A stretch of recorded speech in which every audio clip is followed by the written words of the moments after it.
Hi Logan, how are you? Doing good. How are you doing, Andrew? We're live on the internet right now, and you are at the Tanana Valley State Fair. It's UAF Day at the fair. It is. But you're here all the time, or other people come in for your table? I'm here all day. I'm the one that does the drones. Okay, great. And so you've got this technology here. Let's look around at some of the stuff that you've got. So that right there is called a matrice, and that is the one that we use with our fancy laser rangefinder. And Laser rangefinder. This is kind of a buffer, so you can fly this thing down a hallway, and this will range between the different walls and stop you from crashing into anything. That would be very convenient. It would be. The technology is expensive. We're implementing it with the Pogo Mine Project so that we can do search and rescue down in mines. So this is a great example of how the university and the technology being researched and developed at the university directly impacts the community. Yes. So someone's lost at the mine, you send down the machine and they can look all around down there. It'll have atmospheric sensors, cameras, infrared cameras, and it'll be able to tell if it's livable situations. It'll be able to find people and be able to come back and relay that information. That is amazing. And that also goes like to the very root of what UAF started as, a mining school. Yep. And look at all this stuff. All right, let's look at some of this hardware here at work. So you got the propeller. Yep. That acts like a normal propeller. Normal propellers. And then you have 4 of them.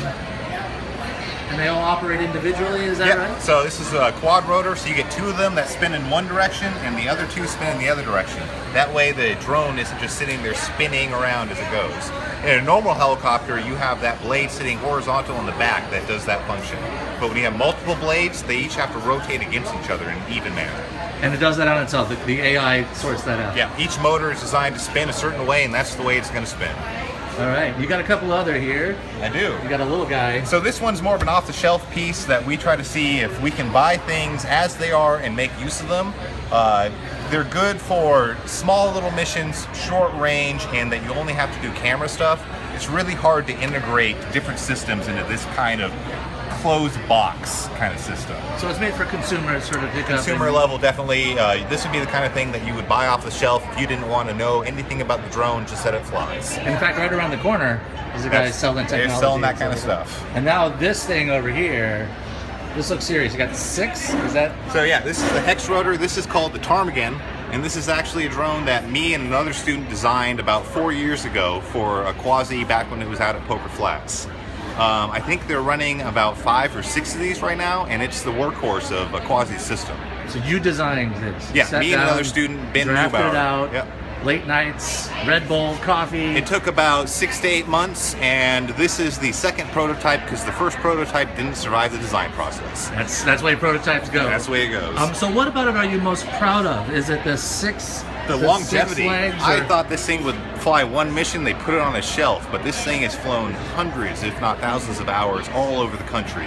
So I'm really proud that they actually started using something that me and another student designed and made use of it for all these years. Like, could you eventually 3D print all of this stuff and have the designs that way, or is that like... So 3D printing isn't the strongest stuff in the world. You can kind of see how it has a little bit of defects in it. This is actually carbon fiber embedded plastic.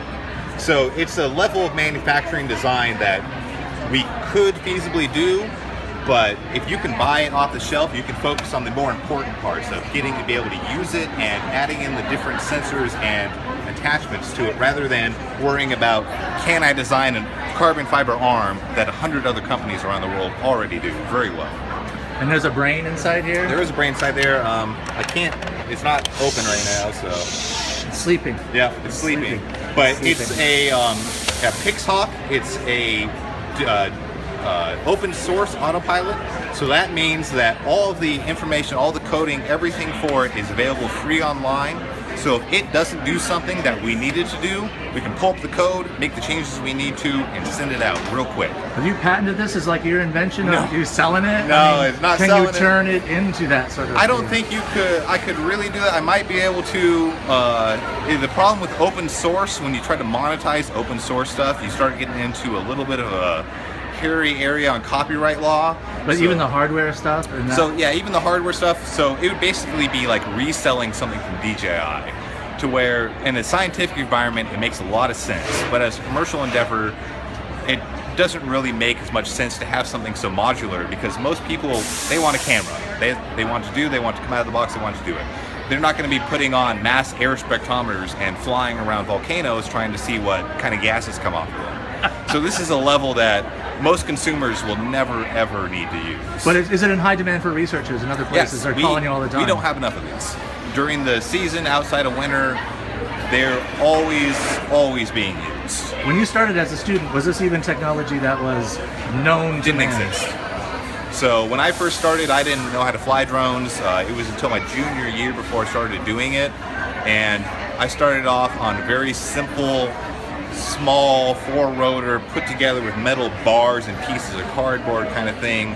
And you kind of step forward. And so when I started on this project, this was probably about $7,000. Now they're down to about $3,500. And it's only going to keep going lower and lower. And so they're going to become more available, and we just need to find out how to use them. well, that is very exciting. I know UAF is at the forefront of this technology. Yeah. How to utilize it, commercialize it, use it to find people. And we are one of the save FAA things. test sites too, so we're doing lots of work with that, with the transponder beacons, the new ADS-B beacons, so that normal aircraft can see your drones as they're flying around. It'll pop up on a little screen on their dash, and they'll be able to see you flying around. You're making the future right here in Right Fairbanks. here. Thanks, Logan. Yeah, no problem, Andrew.